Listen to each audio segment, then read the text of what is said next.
that students should be able to both read critically and write functionally no matter what the medium. In personal, civic, and professional discourse, alphabetic, visual, and oral works are not luxuries, but essential components of knowing. Often students kind of show up to our classrooms with familiarity with multimodality. They just don't always realize it. The word itself seems foreign to them. But NCTE says that from an early age, students are very sophisticated readers and producers of multimodal work. They can help to understand how these works make meaning, how they are based on conventions, and how they are created for and respond to specific communities or audiences. So as composition instructors, it's our job then to help students see multimodality as a bridge from their home literacies and what they kind of are already used to doing in the school literacies that's expected of them in college. Stephanie Vai suggests one way to do this is by incorporating technologies that students are familiar with but do not think critically about. So things like online social networking sites, podcasts, audio matchups, blogs, wikis. And that's where Tumblr comes in. So if you're not familiar with Tumblr, it is a free microblogging platform that allows users to post multiple modes. So there's text, there's videos, there's other kinds of options from other sites, as well as to create your own and then post it to their account. So Tumblr would be what Daniel Anderson considers a low-bridge technology. So it means it's free, consumer level. The benefit of this type of technology, he argues, is that the entry-level nature of low-bridge technologies ameliorates difficulties that can shut down flow. But the challenge of composing with unfamiliar forms opens pathways to creativity and motivation. And furthermore, he says that the practical benefits of bridging low-bridge technologies into the classroom is that it yields personal benefits of identity, growth, and motivation. I've found that kind of as this low-bridge technology, a lot of my students enjoy it. I mean, there's always those few that are hesitant, they don't do a lot of social media stuff, they're just like, no. But the more I've worked with this in class, the better I've kind of become with explaining why we're using this, and the more engaged they seem to be. The one thing that I really like about Tumblr in particular is that students are no longer just passive consumers of technology, but they actually become active producers. So there's a lot more engagement involved. If you haven't used Tumblr before, I'll just kind of go through a few features, I guess you would say. So there's a variety of blogging options. There's traditional text like you would see with WordPress or Blogger, things like that. There's photo, audio, video, just links to websites, and you can actually create chat dialogues. I like the old instant messenger, right, or Facebook chat. There's what I think is a really good commenting function. So students have the opportunity to respond to other people's work. And the good thing about Tumblr is it's not limited in terms of character count or word count. Like Twitter, you only have 140, right? Facebook, I don't think it limits you, but the box is kind of small, right? So this, if you want to type 600-word comment, by all means, right? You want to type 2 words, that's fine too. The linking that I mentioned too, Tumblr is really kind of pushes toward give credit where credit's due. If you're going to reblog, you have several places where you link back to the original source, that box in the middle. The sort of half of the gear at the top right is another place that if you click, you can go back to the content source. So it's multiple places where you're trying to be like an ethical blogger, saying this is where I got my information from. Like a lot of social media, there's also hashtags. So you can kind of group information according to topic or ideas, and then it becomes a lot easier to search through all those blogs and those tags. And the last thing, again, like Twitter has retweeting, Facebook has sharing. You can reblog other people's work. Okay.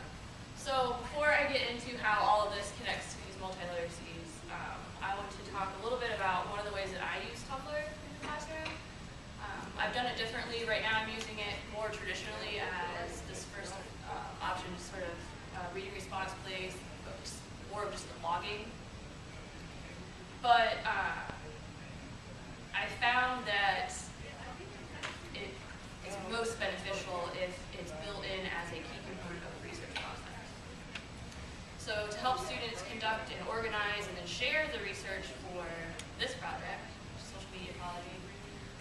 essentially, my class was themed around green rhetoric and media.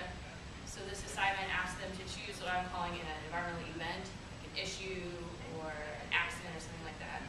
Research it, analyze the context behind it, the arguments going on, the appeals being used to talk about this event, and then to write an apology kind of in response. So as they're gathering this research and then sharing it, they are creating and maintaining Tumblr accounts. So after they create their account and get their blog designed the way they want, I ask them to start posting about their chosen events. So to get them started, if they're not familiar with kind of a daily posting situation, I assign homework so that they have to log each type of the mode, so a text, a video, that's all related to their event.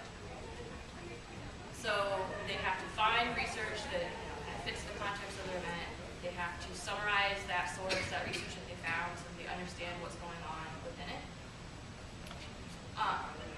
And then as we're talking in class, I'm asking to consider ways that doing this through Tumblr connects to kind of traditional research strategies that we talk about. So for example, I asked that they link to the original source, right, as an introduction to why we cite an academia. They have to create hashtags for each of their posts, which on one hand encourages them to think critically about what's really the content of that source and the most effective ways to share it. But also we talk about how hashtags operate very similarly to search terms and keywords in library databases. And then lastly, students have to visit a class blog that I maintain where I follow all of them and repost and reblog a lot of their work, as well as all posts. If I find an article or a photo that I think is interesting and fits their topic, I'll post it there too. So we're kind of creating this community of researchers at work. So here's a couple, these are screenshots of a few of the blogs. So this is Dan's blog. He got really interested in groundwater pollution. His family owns a farm, and that's something that he's kind of dealing with. Bianca was looking at uranium harvesting from the ocean. No idea. No idea. Oh, right. Awesome. Not awesome. Interesting. But horrible. Sorry.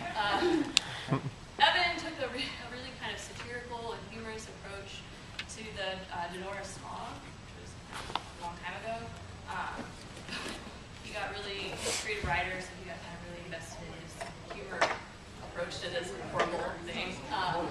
Catherine was interested in history, so she chose Chernobyl as her event to look at. And then this is Brianna's, and I'll come back to her. She was looking at trouble with red panda habitats because of deforestation. So if there's time at the end, I'll show you a little bit of that project. So really what's happening is that these students' Tumblr accounts are becoming a place to find and post pertinent research for their topics. And like I said, probably more importantly, is building this research community.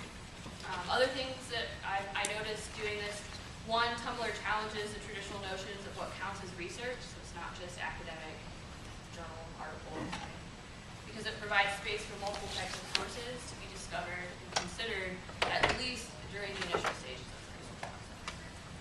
Two, Tumblr's options for text and video and photos, all those kind of uploading, blogging pieces, help different types of learners move a little bit more smoothly through the research process, and they keeps them more actively engaged than just read this article. Three, Tumblr encourages students to develop rhetorical awareness about what research that they're posting and why they're posting it, because there's a large variety of research that comes from different contexts, different backgrounds, and is geared for different audiences. You need to understand those pieces. Four, Tumblr helps students develop traditional research skills such as narrowing their searches, compiling their sources, evaluating their sources, while encouraging to develop technological skills like posting, uploading, tagging. And lastly, Tumblr allows students, like I said, they're becoming these distributors and producers of research and not just consumers. And that last point, Michael Mandenberg echoes that in a social media reader. He's talking about new media forms such as blogs and social networking sites that focus squarely on active audience participation. Uprooting the established relationship between media producer and media consumer. The line between media producers and consumers has been blurred. So it's this notion of kind of critical engagement with material. So now we come to all of this means.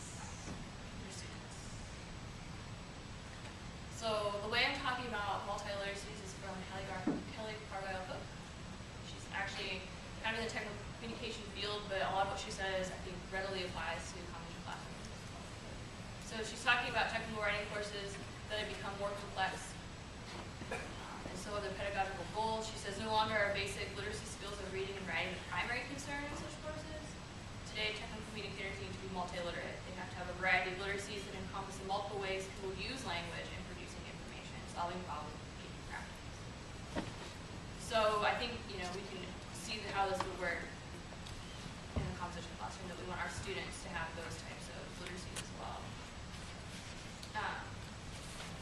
She lays out 6 kind of key literacies. She says it's basic, rhetorical, social, technological, ethical, and critical.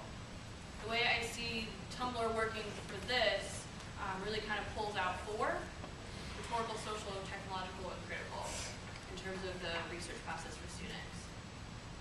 So rhetorical literacy assists students in gaining knowledge of and abilities to choose and apply invention strategies depending on specific audience, purpose, and writing situation, and employing different kinds of research strategies to show how well they can manage complex information structures in order to create a persuasive and argumentatively sound document.